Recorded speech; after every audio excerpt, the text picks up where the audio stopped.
يا ربي بالمصطفى بلغ مقاصدنا واغفر لنا ما مضى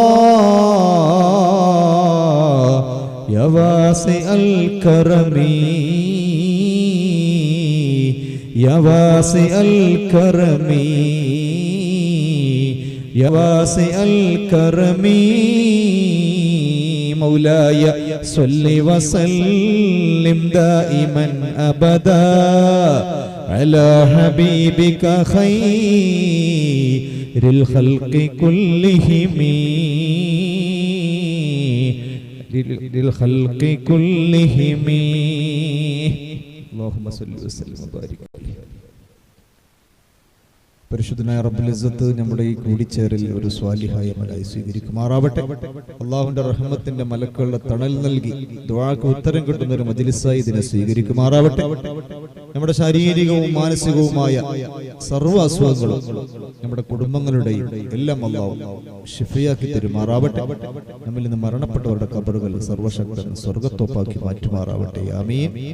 ബഹുമാനപ്പെട്ട ഖതീബ് ഉസ്താദ് ഫാദിലി അവറുകളെ, ഈ മഹല്ലിന്റെ കർമ്മധീരരായ പ്രസിഡന്റ് അവറുകളെ, സദർ ഉസ്താദ്, മറ്റു ഉസ്താദുമാർ, രക്ഷിതാക്കളെ, ഉപ്പമാരെ, ഉമ്മമാരെ, സഹോദരന്മാരെ, സഹോദരിമാരെ, കൊച്ചനിയന്മാരെ, അനിയത്തിമാരെ, ഈ ശബ്ദം ശ്രവിക്കുന്ന ഇതരമത സുഹൃത്തുക്കൾക്ക് ഞങ്ങളുടെ ഹൃദയംഗമായ 1000 ധന്യാഭിവാദ്യങ്ങൾ.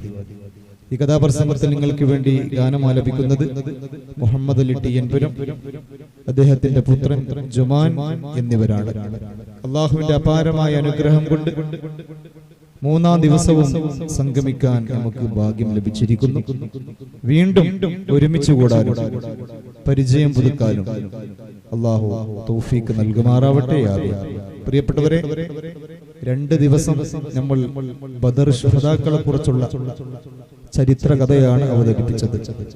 ആ ബദർ ശുഹദാക്കളുടെ ചരിത്രം മനസ്സിലാക്കിയ നമ്മൾ ഇന്ന് എങ്ങനെയാണ് ജീവിക്കുന്നത് എന്നുള്ള ഒരു അപഗ്രഥനമാണ് ഇന്നത്തെ കഥാപ്രസംഗത്തിലൂടെ നമ്മൾ ഉദ്ദേശിക്കുന്നത്. അവൾ പരിധിക്ക് പുറത്താണ് എന്നൊരു സാമൂഹ്യ വിഷയമാണ്. അള്ളാഹുവിന്റെ അപാരമായ അനുഗ്രഹം കൊണ്ട് കേരളത്തിൽ ഒട്ടേറെ സ്റ്റേജുകളിൽ ഇത് അവതരിപ്പിക്കാൻ ഞങ്ങൾക്ക് ഭാഗ്യം ലഭിച്ചിട്ടുണ്ട്. കർണാടകയിലുള്ള ആളുകൾക്ക് ഇത് ഉൾക്കൊള്ളാൻ കഴിയുമോ എന്ന എന്റെ ചെറിയൊരു ആശങ്ക ഞാൻ ഇതിന്റെ സംഘാടകരുമായി പങ്കുവെച്ചപ്പോഴേ, നമുക്ക് ചരിത്ര കഥ തന്നെയാക്കണോ അതല്ല സാമൂഹ്യ വിഷയമാണോ പറയേണ്ടത്?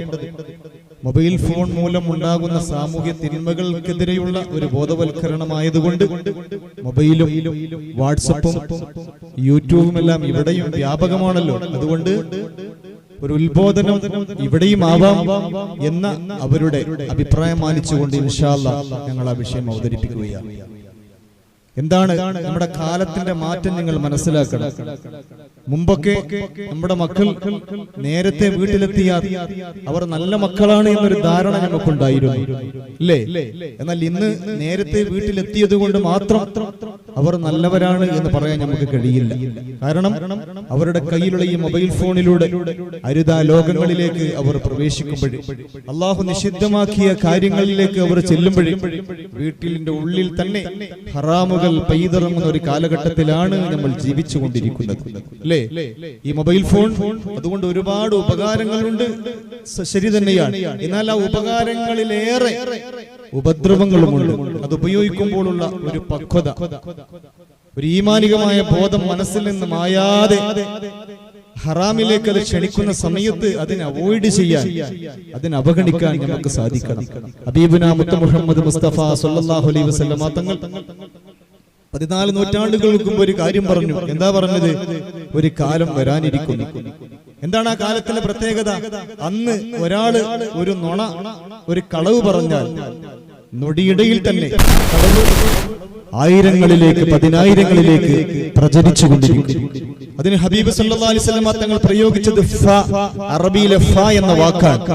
ഉടനെ ഉടനെ ഉടനെ താമസം വിന അത് പ്രചരിക്കുന്ന ഒരു കാലം നിങ്ങൾക്ക് വരാനിരിക്കുന്നു എന്ന് ഹബീബ് മുന്നറിയിപ്പ് നൽകിയത് നമ്മൾ ഇപ്പോൾ അനുഭവിച്ചു കൊണ്ടിരിക്കുകയല്ലേ എന്ന് നമ്മൾ ഓരോരുത്തരും ചിന്തിക്കണം. പ്രിയപ്പെട്ടവരെ, നമ്മുടെ വാട്സപ്പിലേക്ക് മറ്റൊരാളെ വേദനിപ്പിക്കുന്ന ഒരു മെസ്സേജ് വരുന്ന സമയത്ത് അത് പുതിയൊരാൾക്ക് നമ്മൾ ഫോർവേഡ് ചെയ്യുമ്പോൾ അത് എത്രമാത്രം കുറ്റകരമാണെന്ന് നമ്മൾ ഓരോരുത്തരും ചിന്തിക്കണം. നമ്മുടെ നാവുകൾ കൊണ്ട് മാത്രമല്ല തെറ്റുകൾ സംഭവിക്കുന്നത്, നമ്മുടെ കണ്ണുകൾ കൊണ്ടും കൈ കൊണ്ടും എല്ലാം ഇന്ന് തെറ്റുകൾ സംഭവിച്ചുകൊണ്ടിരിക്കുകയാണ്. ഇതിനെതിരെയുള്ള ഒരു ബോധവൽക്കരണമാണ് അഫ്ളലുൽ ഇൽമി ഇൽമുൽ ഹാൽ. വിജ്ഞാനത്തിൽ ഏറ്റവും പ്രസക്തമായത് ഇത് സാന്ദർഭികമായ കാര്യങ്ങളെ കുറിച്ചുള്ള അപഗ്രഥനമാണ് എന്ന് വിശുദ്ധ പ്രവാചകൻ മുത്ത് മുഹമ്മദ് മുസ്തഫ സല്ലല്ലാഹു അലൈഹി വസല്ലം തങ്ങളുടെ സന്ദേശം മനസ്സിൽ ആവാഹിച്ചുകൊണ്ടാണ് ഞങ്ങൾ ഈ വിഷയം അവതരിപ്പിക്കുന്നത്. ഇതിന്റെ യഥാർത്ഥ ആശയം കഥയുടെ അവസാന ഭാഗത്ത് മാത്രം സംഭവിക്കുന്നത് കൊണ്ട് ആദ്യം മുതൽ അവസാനം വരെ ശ്രവിക്കാനുള്ള സന്മനസ് നിങ്ങൾക്കുണ്ടാവണം. നിങ്ങളുടെ വീട്ടിൽ മൊബൈൽ ഫോൺ ഉപയോഗിക്കുന്ന പെൺകുട്ടികൾ ഉണ്ടെങ്കിൽ, ആൺകുട്ടികൾ ഉണ്ടെങ്കിൽ, ഇതിൽ പറയുന്ന സംഭവം എന്റെ വീട്ടിലോ ചുറ്റുവട്ടങ്ങളിൽ എവിടെയെങ്കിലുമോ എന്റെ കുടുംബങ്ങളിലോ നടക്കുന്നുണ്ടോ എന്ന് നമ്മൾ ആലോചിക്കുകയും ഉണ്ടെങ്കിൽ അതിന് തടയിടുകയും അവരെ ബോധവൽക്കരിക്കുകയും ചെയ്യേണ്ട ബാധ്യത നമുക്കുണ്ട്. അങ്ങനെ എല്ലാവരും ഒന്ന് ചിന്തിക്കാനും പാഠം ഉൾക്കൊള്ളാനും കൂടി വേണ്ടിയിട്ടാണ് ഞങ്ങൾ ഈ വിഷയം അവതരിപ്പിക്കുന്നത്. നല്ല രീതിയിൽ അവതരിപ്പിക്കാൻ അല്ലാഹു തൗഫീഖ് നൽകുമാറാവട്ടെ. നിങ്ങളുടെ എല്ലാവരുടെയും ആശീർവാദത്തോടുകൂടി ഞങ്ങൾ വിഷയത്തിലേക്ക് പ്രവേശിക്കുകയാണ്. എന്തെല്ലാം ഭൗതിക സാഹചര്യങ്ങൾ ഉണ്ടായാലും പ്രലോഭനങ്ങൾ എത്രയൊക്കെ ഒത്തുവന്നാലും ഒരിക്കലും മനസ്സുകൊണ്ട് പോലും ഇണയെ വഞ്ചിക്കില്ലെന്ന് വിശ്വസിക്കുന്ന നല്ലവരിൽ നല്ലവരായ ഭാര്യമാർക്ക്, നല്ലവരിൽ നല്ലവരായ ഭർത്താക്കന്മാർക്ക് ഈ കഥ സമർപ്പിച്ചുകൊണ്ട് ഞങ്ങൾ ആരംഭിക്കുകയായി.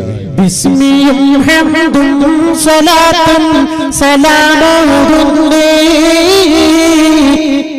അതിശയിക്കും ബാധിയുന്നു തുടങ്ങിയിടുന്നേ. മറന്ന് കളിച്ചവർക്ക് പാഠമാണുണ്ട്, ശ്രദ്ധയോടെ കേൾക്കണേ ചരിതമൊന്നിന്നേ.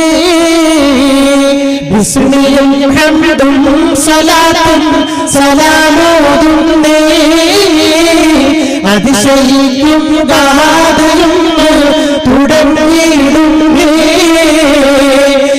മറന്ന് കളിച്ചവർക്ക് പാഠമാണുന്നേ, ശ്രദ്ധയോടെ കേൾക്കണേ ചരിതമൊന്നിന്നേ. ഓർക്കുവിൻ ഗ്രാമത്തിന്റെ തനിമയ ജനിച്ച് ജീവിതം മല്ലലില്ല കുടിലില കഴിച്ച്. ഓർക്കുവിൻ ഗ്രാമത്തിന്റെ തനിമയ ജനിച്ച് ജീവിതം മല്ലലില്ല കുടിലില കഴിച്ച്. മുസ്തഖിമയ വഴി എന്നും കാണാൻ നിനച്ച് മുത്തി മറിഹിന്നിശൽ കൊട്ടിപ്പാടും തകതിമിതാകം. ബിസ്മിയും ഹംദും സലാത്തും സലാമോതുന്നേ, അതിശയിക്കും ഗാഥയും തുടങ്ങിയിടുന്നേ. മറന്ന് കളിച്ചവർക്ക് പാഠമാണിന്നേ, ശ്രദ്ധയോടെ കേൾക്കണേ ചരിതമൊന്നിന്നേ. സന്തോഷം നുകരുന്ന ഭാര്യ എന്ന് ചിരിച്ച് ഓമനത്തിങ്കളായ പൂമക്കളും കളിച്ച്. സന്തോഷം നുകരുന്ന ഭാര്യ എന്ന് ചിരിച്ച് ഓമനത്തിങ്കളായ പൂമക്കളും കളിച്ച്. മാർഗത്തില എന്നും നിൽക്കാനുറച്ച് മുത്തി മറിഹിന്നിശൽ കൊട്ടിപ്പാടും തകതിമിതാകം. ബിസ്മിയും ഹംദും സലാത്തും സലാമോതുന്നേ, അതിശയിക്കും ഗാഥയും തുടങ്ങിയിടുന്നേ. മറന്ന് കളിച്ചവർക്ക് പാഠമാണിന്നേ, ശ്രദ്ധയോടെ കേൾക്കണേ ചരിതമൊന്നിന്നേ. പ്രിയപ്പെട്ടവരെ, ഞാൻ നിങ്ങളുടെ മനസ്സിനെ ഒരു ഗ്രാമത്തിലേക്ക് ക്ഷണിക്കട്ടെ. ഗ്രാമം എന്ന് പറയുമ്പോൾ നമ്മുടെ മനസ്സിൽ തിങ്ങി വരുന്നത് എന്തൊക്കെയാണ്? തെങ്ങും കൊവുങ്ങും നിറഞ്ഞു നിൽക്കുന്ന തോപ്പുകൾ, വാഴയും ചേനകളും സമൃദ്ധമായി വളർന്നു നിൽക്കുന്ന പറമ്പുകൾ, പുന്നെല്ലിന്റെ മണം പരക്കുന്ന പുഞ്ചവയൽ നടവരമ്പുകൾ. കവി പറഞ്ഞതുപോലെ മലരണി കാടുകൾ തിങ്ങി വിങ്ങി മരതക കാന്തിയിൽ മുങ്ങി മുങ്ങി കണ്ണും കരളും കവർന്നു മിന്നി കറയറ്റൽ രാസൽ ഗ്രാമഭംഗി. എവിടെ തിരിഞ്ഞൊന്ന് നോക്കിയാലും അവിടൊക്കെ പൂത്ത മരങ്ങൾ മാത്രം. ഒരു കൊച്ചു കാറ്റങ്ങാൻ വന്നുപോയാൽ തുരുതുരെ പൂമഴയായി പിന്നെ. ഏതാണ്ട് ഇതുപോലെയുള്ള ശാലീനമായ ഒരു ഗ്രാമത്തിലാണ് നമ്മുടെ കഥ നടക്കുന്നത്. ഗ്രാമം എന്നാൽ നഗരം പോലെയല്ലല്ലോ. അവിടെയുള്ളത് സത്യസന്ധരും നിഷ്കളങ്കരുമായ ആളുകൾ മാത്രമാണല്ലോ. നാട്യപ്രധാനം നഗരം ദരിദ്രം, നാട്ടിൻപുറം നന്മകളാൽ സമൃദ്ധം. പൂങ്കോഴിത്തൻ പുഷ്കല കണ്ടനാദം കേട്ടൻ ഉണർന്നു കൃഷിവലന്മാർ. എന്നാൽ ഈ ഗ്രാമത്തിൽ പൂങ്കോഴിയുടെ വിളി ഉയരുന്നതിന് മുമ്പ് മറ്റൊരു നാദം ഉയർന്നിട്ടുണ്ട്. അത് കേട്ടുകൊണ്ടാണ് ആബാലവൃദ്ധ ജനങ്ങളും എഴുന്നേറ്റിട്ടുള്ളത്. അസ്സലാത്തു ഖൈറും മിനൻ നൗം, അസ്സലാത്തു ഖൈറും മിനൻ നൗം. അതെ, 14 നൂറ്റാണ്ടുകൾക്കപ്പുറം മരുഭൂമിയിൽ മുഴങ്ങിയ അതേ വിളി വിശുദ്ധ പ്രവാചകർ മുത്ത് മുഹമ്മദ് മുസ്തഫ സ്വല്ലല്ലാഹു അലൈഹി വസല്ലം തന്റെ സന്തത സഹചാരിയായ ബിലാൽ റളിയല്ലാഹു തആല അൻഹുവിനെ കൊണ്ട് പരിശീലിപ്പിക്കുകയും ലോകത്തിന്റെ അഷ്ടകോണുകളിൽ ഇന്ന് മുഴങ്ങിക്കൊണ്ടിരിക്കുന്ന അതേ നാദബീജികൾ, അല്ലാഹുവിന്റെ അനുഗ്രഹങ്ങളെമ്പാടും വീണ് കിടക്കുന്ന ഈ ശാന്തല ഭൂമിയിൽ ഒരു പുലർവേളയിൽ ഇതാ പണി പൂർത്തിയാകാത്ത ഒരു വീട്ടിലേക്ക് ഞാൻ നിങ്ങളുടെ ശ്രദ്ധ ക്ഷണിക്കുകയാണ്. ആ വീട്ടിലുള്ള ഭർത്താവിന്റെ പേര് ഹൈദർ, ഭാര്യ റസിയ. സുബ്ഹി സമയത്ത് പള്ളിയിൽ പോയി ഇമാമോടുകൂടി നിസ്കരിച്ച് വീട്ടിലെത്തിയതാണ് ഹൈദർ. വന്ന് വാതിലിന് മുട്ടിയപ്പോൾ നിസ്കാരക്കുപ്പായത്തോടെ തന്നെ റസിയ വാതിൽ തുറന്നു കൊടുക്കുകയാണ്. അത് കണ്ടപ്പോൾ ഹൈദറിന് ഒരു സന്തോഷമുണ്ടായി. പടച്ചവനെ, നീ ഞങ്ങൾക്ക് ഹിദായത്ത് നൽകിയല്ലോ, ഞങ്ങൾക്ക് ആഹാരവും നൽകുന്നുണ്ടല്ലോ, ഞങ്ങൾക്ക് അത് മതി റബ്ബേ, അത് മതി. ശേഷം നിസ്കാരക്കുപ്പായം അഴിച്ചു വെക്കാതെ തന്നെ റസിയ മുസ്ഹഫ് കയ്യിലെടുക്കുകയാണ്. ഹൈദറും അതെ, ഇനി ആ വീട്ടിൽ രണ്ടുപേരും കുറച്ചധികം സമയം ഖുർആൻ ഓതി ഇരിക്കുക അവരുടെ ദിനചര്യയുടെ ഒരു ഭാഗമാണ്.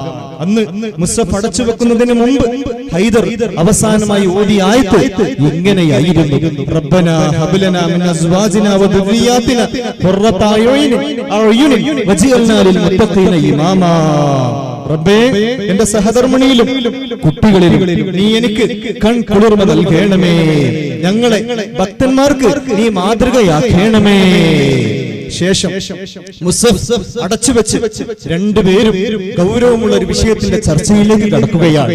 ഹൈദർ പറയുന്നു, റസിയ, എന്നും ഇങ്ങനെ കഴിഞ്ഞാൽ പോരല്ലോ, നമ്മുടെ വീടിന്റെ പണിയൊക്കെ പൂർത്തിയാക്കേണ്ടേ, ഇവിടെ ജോലിക്ക് പോയിട്ട് ഒരു കാര്യവുമില്ല, മാത്രമല്ല നമുക്ക് 2 പെൺകുട്ടികളുമല്ലേ. ആ കുട്ടികളുടെ കാര്യം പറയുമ്പോൾ ഹൈദറിന്റെ എന്തൊരു വാചാലതയാണെന്ന് അറിയുമോ? എത്രയോ പ്രാർത്ഥനകളുടെയും ചികിത്സയുടെയും ശേഷം കിട്ടിയ കുട്ടികളാ, ഇരട്ടകളാ, ഒരേ കണ്ണുകൾ, ഒരേ ചുണ്ടുകൾ, ഒരേ മുഖഭാവം. ഒന്ന് നോക്കിയാൽ നമുക്ക് തോന്നും അവരെ മുറിച്ചു വെച്ചതാണ്. അത്രക്കും സാമ്യമാണ്, അത്രക്കും ഒരുമയാണ്. ആ സുന്ദരി കുട്ടികളെ കുറിച്ചാണ് ഹൈദർ പറയുന്നത്. ഇവരും വളർന്നു വരികയാണല്ലോ, അതുകൊണ്ട് എല്ലാവരും ചെയ്യുന്നത് പോലെ ഒരു വിസയെടുത്ത് ഗൾഫിലേക്ക് പോയാലോ എന്നാണ് ഞാനും ആലോചിക്കുന്നത്. ഒരു ഭർത്താവും ഭാര്യയുടെ സമ്മതത്തോടെ ഗൾഫിലേക്ക് പോയി കാണില്ല. കാരണം ഭർത്താവിനെ പിരിഞ്ഞിരിക്കാൻ ഏത് ഭാര്യക്കാണ് ആഗ്രഹമുണ്ടാവുക? പക്ഷെ സാഹചര്യങ്ങളുടെ സമ്മർദ്ദം മൂലം എല്ലാവരും പോകുന്നു എന്നേ ഉള്ളൂ. ഇവിടെയും അങ്ങനെ തന്നെ റസിയ ആദ്യം വിസമ്മതിക്കുകയാണ്. എന്നാൽ വീടിന്റെ ഭാരം അള്ളാഹു ഏൽപ്പിച്ചിരിക്കുന്നത് പുരുഷന്മാരെയാണല്ലോ. മടിയന്മാർക്കും അലസന്മാർക്കും കഴിയാനുള്ളതല്ലല്ലോ ഈ ഭൂമി. അവർക്ക് കീഴടക്കാനുള്ളത് എത്ര സ്ഥലങ്ങളാണ്, മഈശത്തിന് വേണ്ടി പോകാനുള്ളത് എത്ര ദേശങ്ങളാണ്. ഇതാ റസിയ ഹൈദർ ദമ്പതികൾ കുറച്ചധികം സമയം ചർച്ച ചെയ്ത് അവസാനം ആ തീരുമാനത്തിലെത്തുകയാണ്. ശരി, നമുക്ക് ഒരു വിസയ്ക്ക് വേണ്ടി ശ്രമിക്കാം, എല്ലാം അള്ളാഹു ബർക്കത്തിലാക്കി തരട്ടെ എന്ന് പ്രാർത്ഥിക്കാം. പിന്നെ അതിനുള്ള നെട്ടോട്ടമായിരുന്നു. വൈകാതെ വിസയും റെഡിയാകുന്നു, യാത്രയും അടുത്തു വരുന്നു. ഹൈദറിന്റെ ഗൾഫ് യാത്രയെക്കുറിച്ച് കടലും താണ്ടി ദൂരെ പോയിടാം സ്വപ്നങ്ങൾ വിരിയും നാട്ടിൽ വിരഹം തേടിടാം പൊന്മോളെ കടലും താണ്ടി ദൂരെ പോയിടാം സ്വപ്നങ്ങൾ വിരിയും നാട്ടിൽ വിരഹം തേടിടാം കൽബിലോത്തിരാ ആനന്ദമായി നുരാ എൻ കൽബിലോത്തിരാ ആനന്ദമായി നുരാ പൊന്മോളെ കടലും താണ്ടി ദൂരെ പോയിടാം സ്വപ്നങ്ങൾ വിരിയും നാട്ടിൽ വിരഹം തേടിടാം സ്വർണ്ണങ്ങൾ പൂക്കും നാട്ടിൽ അജബോടെ ചെന്നിടുവാൻ അറബികളെ നേരിൽ കണ്ട് മോഹം തീരാം മകമണിയും കാഴ്ചകളൊക്കെ ആരവമായി നിന്നിടുവാൻ അതിനായി വിസയും വാങ്ങി വേഗം പോയിടാം തുണയാവണേ എൻ ജീവിതം ഹൈറാക്കളേ പൊന്മോളെ കടലും താണ്ടി ദൂരെ പോയിടാം സ്വപ്നങ്ങൾ വിരിയും നാട്ടിൽ വിരഹം തേടിടാം നാട്ടിൽ കൊട്ടാരങ്ങൾ തീർത്തില്ല ആളുകളിലെ സംഘം തീർക്കാൻ വേഗം പോയിടാ അവർക്ക് കാറിൻ മഞ്ചിൽ വീണ്ടും കാറില്ലേ ആ വഴി മുന്നിടാ മുമ്പിൽ നിന്നിടാ തുണയാവണേ എൻ ജീവിതം ഹൈറാക്കളേ പൊന്മോളെ കടലും താണ്ടി ദൂരെ പോയിടാം സ്വപ്നങ്ങൾ വിരിയും നാട്ടിൽ വിരഹം തേടിടാം ആ രാത്രിയിൽ തന്നെ അവർ വിരഹവേദനയുടെ ആഴം അനുഭവിക്കുകയാണ്. സീറോ ബൾബിന്റെ മങ്ങിയ വെളിച്ചത്തിൽ റസിയ ചോദിക്കുന്നത്, നിങ്ങൾക്ക് ഈ യാത്ര എങ്ങനെയെങ്കിലും ഉപേക്ഷിക്കാൻ പറ്റുമോ? 2 കൊല്ലം നിങ്ങളില്ലാതെ എങ്ങനെ കഴിച്ചുകൂട്ടും? അവൾ ചോദിക്കുകയാണ്. പക്ഷെ പോകാതിരിക്കാൻ നിവൃത്തിയില്ലല്ലോ. രാവിലെ ആരിമ മക്കളോട് യാത്ര പറയുമ്പോൾ ഹൈദർ ശരിക്കും കരഞ്ഞുപോയി.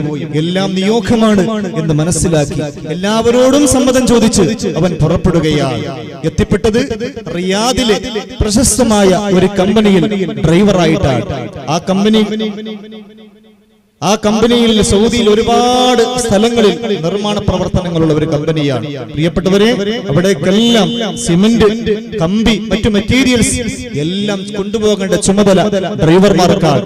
നാട്ടിൽ ട്രക്ക് ഡ്രൈവറാണ് ഹൈദർ. ഇവിടെയും അങ്ങനെ തന്നെ. റിയാദിൽ നിന്ന് ചിലപ്പോൾ ദീർഘദൂരമോടി ദമാമിലേക്കോ പൊടിക്കാറ്റുകൾ ഉയരുന്ന ജീസാനിലേക്കോ ഒക്കെ അവന് ചരക്കുകൾ കൊണ്ടുപോകാനുണ്ടാകും. ആ സമയത്തെല്ലാം അവന്റെ ചിന്ത ഭാര്യയെക്കുറിച്ചും മക്കളെക്കുറിച്ചും മാത്രമായിരിക്കും. പടച്ചവനെ, അവർക്ക് നീ തുണയാവണേ എന്ന പ്രാർത്ഥനയായിരിക്കും. എന്നാൽ മക്കയിലൊന്ന് പോവണം, ഉംറ ചെയ്യണം, മദീനയിലൊന്ന് ചെല്ലണം, റൗള മദിവരോളം സിയാറത്ത് ചെയ്യണം. എത്രയോ ദിവസങ്ങളായി ഹൈദർ ആഗ്രഹിക്കുന്നു. പക്ഷേ ലീവ് ശരിയായി കിട്ടിയിട്ടില്ല.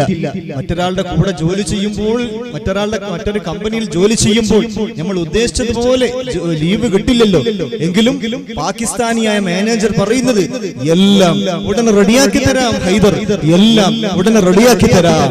ആ ലീവിന് അവൻ പ്രതീക്ഷിച്ച് കഴിയുകയാണ്. മാസങ്ങൾ ഒരുപാട് പിന്നിട്ട് കേട്ടോ. ഇതാ ഒരു ദിവസം ഹൈദർ റിയാദിൽ നിന്ന് യാംബു സീപോർട്ടിലേക്ക് ട്രക്ക് ഓടിച്ചു വരികയായിരുന്നു. രാത്രിയായി, കൂരിരുട്ടുള്ള രാത്രി. യാംബുവിലേക്കുള്ള ഹൈവേയിൽ അധികം വാഹനങ്ങൾ ഉണ്ടാവാറില്ല. കുറെ ഉൾഭാഗത്തേക്കാണ് യാംബു പോർട്ട്. അങ്ങനെ വരുമ്പോൾ നിരവധി ടയറുകളുള്ള ട്രക്കിൽ നിന്ന് ഒരെണ്ണം പഞ്ചറായ ശബ്ദം ഹൈദർ കേൾക്കുകയാണ്. ഇനി ഏതായാലും പഞ്ചർ മാറ്റി അല്പസമയം വിശ്രമിച്ച് യാത്ര തുടരാം. അവൻ വണ്ടി ഒരു ഭാഗത്തേക്ക്, മരുഭൂമിയുടെ ഒരു ഭാഗത്തേക്ക് ഒതുക്കിയിടുകയാണ്. അങ്ങനെ നോക്കുമ്പോൾ അതാ ദൂരെ മുനിഞ്ഞു കത്തുന്ന ഏതാനും വിളക്കുകൾ അവൻ കണ്ടു. അതെല്ലാം അറബി ഗ്രാമീണരുടെ കൊച്ചു കൊച്ചു വീടുകളാണ്. ആ രാത്രിയിൽ അവ കാണാൻ എന്ത് ഭംഗിയാണെന്ന് അവൻ കുറച്ചു സമയം അത് തന്നെ നോക്കി നിൽക്കുകയായിരുന്നു. അങ്ങനെ കഴിയുമ്പോൾ പ്രിയപ്പെട്ടവരെ, അതാ ഒരു സ്ത്രീ, ഒരു നിഴൽ അവന്റെ അരികിലേക്ക് അടുത്തടുത്ത് വരികയാണ്. ഒരു ഉൾഭയം അവനെ പിടികൂടി. ആ നിഴൽ വന്നുകൊണ്ട് ചോദിക്കുന്നു, അന്ത ഫിൽ ഹിന്ദ്. അതൊരു സ്ത്രീ ശബ്ദമായിരുന്നു. പളുങ്കുമണികൾ ഉതിർന്നു വീഴുന്നത് പോലെ അവൾ തന്റെ അരികിലേക്ക് വരുന്നത് നല്ല ഉദ്ദേശത്തോടെയല്ല എന്ന് ഹൈദർ നട്ടലോടെ മനസ്സിലാക്കി. നാട്ടുവെളിച്ചത്തിൽ അവൻ കണ്ടു, അവൾക്കൊരു 20 വയസ്സ് പ്രായമേ ആയിട്ടുള്ളൂ. അവൾ ഒരു മോശം ജോലി ചെയ്യുന്ന, ആളുകളെ തെറ്റിലേക്ക് ക്ഷണിക്കുന്ന ഒരു പെൺകുട്ടിയാണ് എന്നവൻ തിരിച്ചറിയുകയാണ്. ഗൾഫിൽ നിന്ന് പോന്നിട്ട് മാസങ്ങൾ എത്രയോ കഴിഞ്ഞിരിക്കുന്നു. അവൾ പ്രലോഭിപ്പിക്കാൻ തുടങ്ങുകയാണ്. അന്ത ഫിൽ ഹിന്ദ്, നിങ്ങൾ ഇന്ത്യക്കാരനാണോ? ആ സ്ത്രീ ശബ്ദം വീണ്ടും ഉയർന്നു. 100 റിയാൽ എടുക്കൂ ഇന്ത്യക്കാര, വെറും 100 റിയാൽ. എന്നിട്ട് ഈ നിമിഷങ്ങളെ ധന്യമാക്കൂ. ഒരു കുട്ടിയും അറിയാതെ അവൾ അടുത്തടുത്ത് വരികയാണ്. ഹൈദറിന് എന്ത് ചെയ്യണമെന്ന് അറിയാത്ത ബേജാറ്, ഊതിന്റെ പരിമളം അവിടെ അലയടിച്ചിടുകയാണ്. അവൾ 2 കൈയിലും മൈലാഞ്ചിട്ടിരിക്കുന്നു. മനോഹരമായ കരതലങ്ങൾ. ഹൈദറിന്റെ നെറ്റിത്തണത്തിൽ വിയർപ്പ് തുള്ളികൾ പൊടിഞ്ഞു. ശരീരം അയാൾക്ക് വിറക്കുന്നത് പോലെ തോന്നി. ഒരു ഹറാം മുഖാമുഖം കണ്ടുകൊണ്ടിരിക്കുകയാണ്. എന്ത് ചെയ്യും? എങ്ങനെ രക്ഷപ്പെടും? എങ്ങനെ ഫേസ് ചെയ്യും? എന്തെങ്കിലും ചോദിച്ചില്ലെങ്കിൽ ഇനി അത് മോശമാകുമോ എന്ന് കരുതി അവൻ അവളോട് പേര് ചോദിക്കുകയാണ്. അൻത ഇസ്മ. ചോദിക്കേണ്ട താമസം അവൾ പറയുന്നു, റസിയ, അന റസിയ. അത് കേട്ടപ്പോൾ അവന് പെട്ടെന്ന് ഓർമ്മ വന്നത് സ്വന്തം ഭാര്യയായ റസിയെ കുറിച്ചാണ്. ആ ഊഷ്മളതയും പരിമളവും അവനെ പൊതിയുകയാണ്. പക്ഷേ ഈമാനുള്ള അവന്റെ കൽബിൽ നിന്ന് പ്രതിഷേധത്തിന്റെ ഒരു തീക്കാറ്റ് പുറത്തേക്ക് നിർഗളിക്കുമ്പോൾ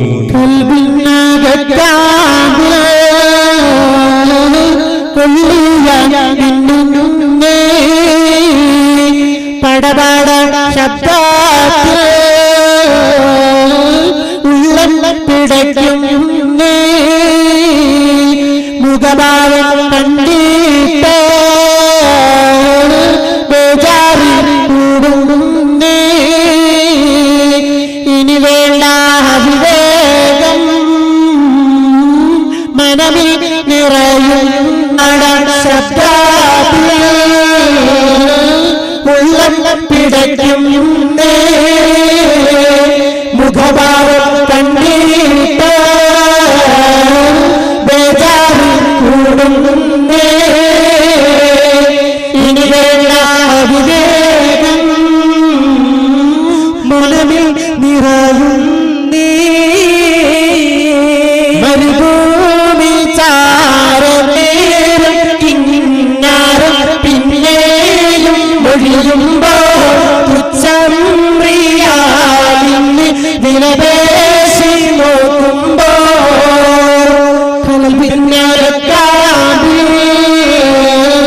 കൊള്ളിയാൻ മിന്നും പടപട ശബ്ദത്തിൽ ഉള്ളം പിടയ്ക്കും മുഖഭാവം കണ്ടിട്ട് ബേജാറ് കൂടുന്നേ. ഇനി വേണ്ട വിവേകം മനവിൽ നിറയുന്നേ. യാ അല്ലാഹ്, അവന്റെ വിളി ഉള്ളിന്റെ ഉള്ളിൽ നിന്നായിരുന്നു. റസിയ, അതും റസിയ, ഇതും റസിയ. പടച്ചവനെ, എന്റെ ഭാര്യ, അവളിപ്പോൾ എന്നെ കുറിച്ച് എന്തെല്ലാം കിനാവുകളാണ് കാണുന്നുണ്ടാവുക. എന്റെ മക്കളോട് എന്നെ കുറിച്ച് എന്തെല്ലാം സങ്കല്പങ്ങളാണ് മൊഴിയുന്നുണ്ടാവുക. എന്നിട്ടും ഞാനിപ്പോൾ എന്തിന് ചിന്തിച്ചു, എന്തിനൊരുങ്ങി? എന്റെ നാഥാ, എനിക്ക് മാപ്പ് നൽകണേ. സിരകളിൽ രക്തമൊഴുകുന്നിടത്തൊക്കെ പിശാച് സഞ്ചരിക്കുമെന്ന് നിന്റെ ദൂതൻ ഞങ്ങൾക്ക് മുന്നറിയിപ്പ് നൽകിയതാണല്ലോ. ആ കുറ്റബോധത്തിൽ അവൻ ശക്തി സംഭരിക്കുകയാണ്. എന്നിട്ടോ തന്റെ മുന്നിലെ സുന്ദരി പെണ്ണിനെ ഒറ്റ തള്ളിന് അയാൾ നിലത്ത് വീഴ്ത്തി. അടുത്ത നിമിഷം ട്രക്കിലേക്ക് ചാടി കയറി വണ്ടി സ്റ്റാർട്ട് ചെയ്ത് പെട്ടെന്ന് പുറപ്പെടുകയാ. അപ്പോൾ പുറകിൽ നിന്ന് ഒരു ശബ്ദം ഹൈദറിന്റെ കാതിൽ അലച്ചെത്തി.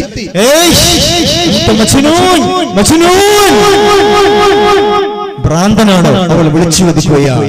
അവൻ അള്ളാഹുവിനെ സ്തുതിച്ചു. ഒരു വലിയ അപകടത്തിൽ നിന്ന് നീ എന്നെ രക്ഷപ്പെടുത്തിയല്ലോ. സാഹചര്യങ്ങളാണ്. നമുക്ക് എത്രയൊക്കെ ഇൽമുണ്ടെങ്കിലും എത്രയൊക്കെ ഈ ബോധമുണ്ടെങ്കിലും സാഹചര്യങ്ങൾ മനുഷ്യനെ വഴിപിഴപ്പിക്കും, ഇല്ലേ? അങ്ങനത്തെ സാഹചര്യങ്ങൾ ഉണ്ടാക്കാതെ നോക്കുകയാണ് വേണ്ടത്. അങ്ങനത്തെ ഒരു സാഹചര്യത്തിൽ നിന്ന് ഞാൻ രക്ഷപ്പെട്ട് കിട്ടിയല്ലോ, അള്ളാഹു എന്നെ കാത്തല്ലോ, അൽഹംദുലില്ലാഹ് അൽഹംദുലില്ലാഹ്. നമുക്ക് പ്രിയപ്പെട്ടവരെ നാട്ടിലെ റസിയിലേക്ക് വരാം.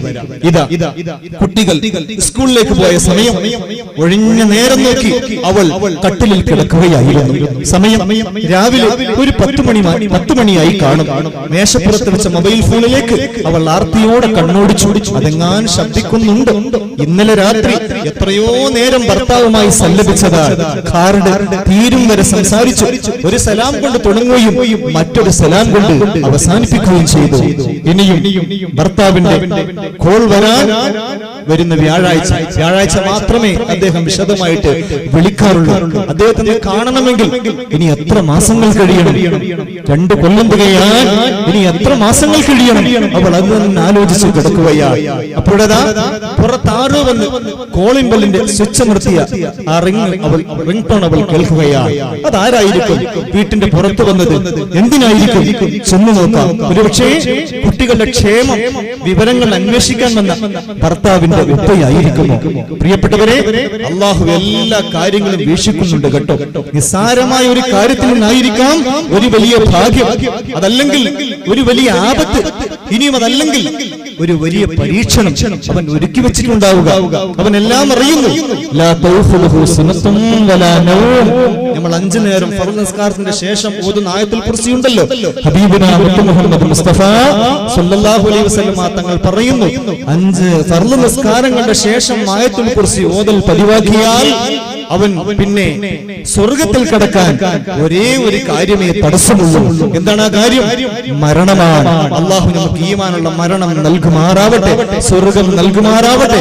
ആയത്തുൽ കുർസി ഓതുവാൻ എന്നും പതിവാക്കുവാൻ അള്ളാഹു തൗഫീഖ് നൽകുമാറാവട്ടെ. അതിൽ അല്ലാഹു പറയാ, ലാ തൗഖുദുഹു സുനത്തുൻ വലാ നൗം. അള്ളാഹുവിന് ഉറക്കമില്ല, തൂങ്ങി ഉറക്കം പോലുമില്ല.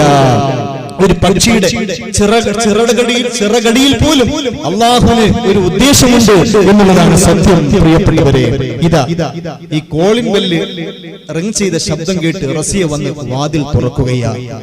കോളിംഗ് ബെൽ അടിച്ചയാൾ പുറത്ത് തന്നെ നിൽപ്പുണ്ട് കേട്ടോ. കയ്യിലെ മൊബൈൽ ഫോണിലേക്ക് നോക്കി ഏതോ നമ്പർ ഡയൽ ചെയ്യുകയാണ്. റസിയ ആ വന്നയാളെ ഒന്ന് ശ്രദ്ധിക്കുകയാണ്. 21 വയസ്സ് പ്രായം തോന്നി നിൽക്കുന്ന ഒരു അടിപൊളി ചെറുപ്പക്കാരൻ, ജീൻസും ബനിയനുമൊക്കെ ധരിച്ച് ഒരു മോഡേൺ ഡ്രസ് ധരിച്ച ഒരു ചെറുപ്പക്കാരനാണ്. അവൻ പറയുന്നു, എന്റെ പേര് മുനീർ, ഞാനൊരു ഇലക്ട്രീഷ്യനാണ്, ഇവിടുത്തെ മോട്ടോർ കംപ്ലൈന്റ് ആണ് എന്ന് ഇന്നലെ വിളിച്ചു പറഞ്ഞിരുന്നല്ലോ, എനിക്ക് ഇന്നലെ വരാൻ പറ്റിയില്ല. ശരിയാണ്, റസിയ ഓർക്കുകയായിരുന്നു ആരോ കൊടുത്ത ഒരു മൊബൈൽ നമ്പറിൽ ഒരു ഇലക്ട്രീഷ്യനെ വിളിച്ച കാര്യം. ഇടയ്ക്കിടെ കേടാകുന്ന മോട്ടോർ ഒന്ന് നന്നാക്കി തരണമെന്ന് പറയാൻ. പക്ഷേ മോട്ടോറിനാണെങ്കിൽ ഇപ്പോൾ വലിയ തകരാറുമില്ല. എങ്കിലും അവൻ ചോദിക്കുകയാണ്, മുനീർ ചോദിക്കുകയാണ്, എവിടെയാണ് ഈ മോട്ടോറിന്റെ സ്വിച്ച്, എവിടെയാണ് ഇതിന്റെ പ്ലഗ്? ആ മുനീറിന്റെ ശബ്ദം കേട്ടപ്പോൾ സുബ്ഹാനല്ലാഹ്, റസിയുടെ ഹൃദയത്തിൽ ഒരു വലിയ മോട്ടോർ ഇരുമ്പിയത് പോലെ ക്ഷണനേരത്തെ ദൃശ്യം മാത്രം. എന്തൊരു ശബ്ദ ഗാംഭീര്യമുള്ള ചെറുപ്പക്കാരൻ! പടച്ചവനെ, ഞാനൊരു പരീക്ഷണത്തെ നേരിടുകയാണ്. അവൾ പറഞ്ഞു, മുനീറെ, അകത്താണ് സ്വിച്ച്, പക്ഷെ അടുക്കളയുടെ അരികെയുള്ള മുറിയിൽ. പക്ഷേ നമ്മൾ അകത്തെ സ്വിച്ച് അല്ലല്ലോ നോക്കേണ്ടത്, പുറത്തെ മോട്ടോർ അല്ലേ ആദ്യം പരിശോധിക്കേണ്ടത്? അവൾ ചോദിക്കുകയാണ്. അപ്പോൾ അവന്റെ മറുപടി, അല്ല, നമ്മൾ അകത്തെ സ്വിച്ച് ബോർഡ് തന്നെയാണ് ആദ്യം നോക്കേണ്ടത്. പ്രിയപ്പെട്ടവരെ, അത് പറഞ്ഞ് മുനീർ അകത്തേക്ക് കടക്കുവാൻ വേണ്ടി അവന്റെ ഷൂ അഴിക്കുകയാണ്. ഒരു കൈ കൊണ്ട്, മറുകൈയിൽ അപ്പോഴും മൊബൈൽ ഫോണിൽ തന്നെയാണ് കേട്ടോ. പ്രിയപ്പെട്ട ശ്രോതാക്കളെ, നമ്മുടെ നാട്ടിൽ ഒരുപാട് ഇലക്ട്രീഷ്യന്മാരുണ്ടല്ലോ, നിങ്ങൾ അവരോടൊക്കെ ചോദിച്ചു നോക്ക്, എന്ത് ഇങ്ങനെ ഒരു മോട്ടോറിന് കംപ്ലൈന്റ് ഉണ്ടെങ്കിൽ നമ്മൾ എവിടെയാണ് ആദ്യം ചെക്ക് ചെയ്യേണ്ടത് എന്ന് നമ്മുടെ നാട്ടിലെ നല്ലവരായ എല്ലാ ഇലക്ട്രീഷ്യന്മാരും പറയും. പുറത്തെ മോട്ടോർ തന്നെയാണ് നമ്മൾ ആദ്യം പരിശോധിക്കേണ്ടത്. എന്നാൽ ഇവിടെ വീട്ടിൽ മുതിർന്നവരോ കുട്ടികളോ ഒന്നുമില്ലാത്ത സമയത്ത് വീട്ടിന്റെ ഉള്ളിലേക്ക് വരാൻ ഈ ഇലക്ട്രീഷ്യന്, ഈ ചെറുപ്പക്കാരനായ ഇലക്ട്രീഷ്യന് സമ്മതം കൊടുത്ത റസിയുടെ വീഴ്ചയിലേക്ക് നിങ്ങളെ ശ്രദ്ധയെ ഞാൻ ക്ഷണിക്കുകയാണ്. ഇടകലർന്ന സംഗമങ്ങൾ നിഷിദ്ധമെന്ന് ഉറക്കെ പ്രഖ്യാപിച്ച അന്ത്യപ്രവാചകന്റെ മേൽ അള്ളാഹുവിന്റെ കരുണാ കടാക്ഷങ്ങൾ എന്നും ഉണ്ടാവട്ടെ. നമുക്ക് പ്രാർത്ഥിക്കാം. അകത്തെ മുറിയിലേക്ക് റസിയ മുമ്പിൽ നടക്കുന്നു, അതിന്റെ പുറകെ മുനീർ വരുന്നു. ഈ സമയത്ത് അവന്റെ വായിൽ നിന്ന് എന്തെല്ലാം വാക്കുകളാണ്, ആവശ്യമില്ലാത്ത എന്തൊക്കെയോ അവൻ പറഞ്ഞുകൊണ്ടിരിക്കുകയാണ്.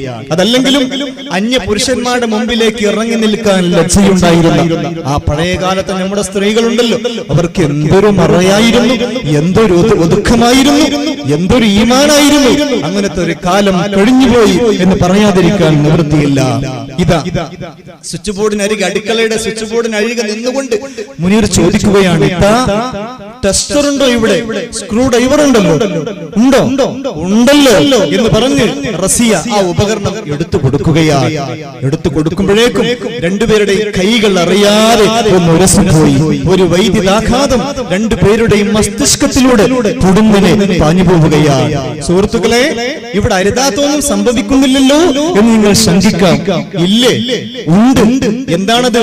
ഇണയുടെ വാസന, സാമീപ്യം, സ്മെല്ല് രണ്ടുപേരിലും കൊതി ജനിപ്പിക്കുന്നു.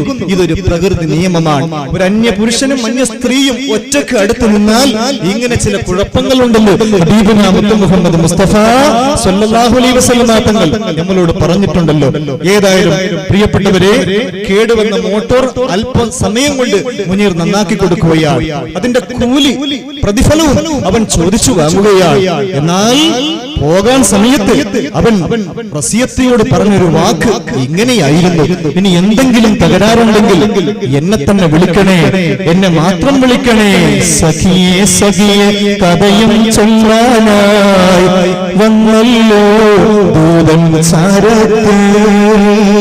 സഖിയെ സഖിയെ കഥയും ചൊല്ലാനായി വന്നല്ലോ ദൂതൻ ചാരത്ത്. പ്രിയനെ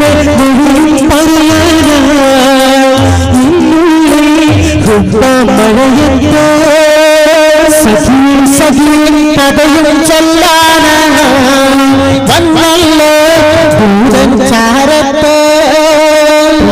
പ്രിയനെ മൊഴിയും പറയാനാ എന്നുള്ളിൽ ഹുബ്ബ മഴയത്ത്.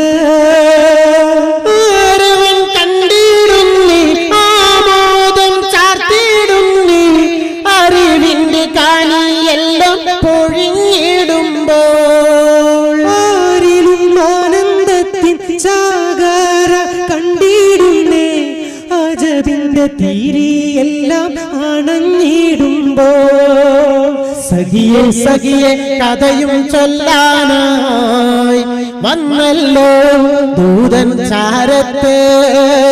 പ്രിയനെ പ്രിയനെ മൊഴിയും പറയാനായി എന്നുള്ളിൽ ഹുബ്ബ മഴയത്ത്. ആദ്യമായി മിസ് കോളിന്റെ അലയാടി കേൾക്കുമ്പോൾ പിടയുന്നു കൽബിൻ തന്ത്രി രോമാഞ്ചം പോലെ.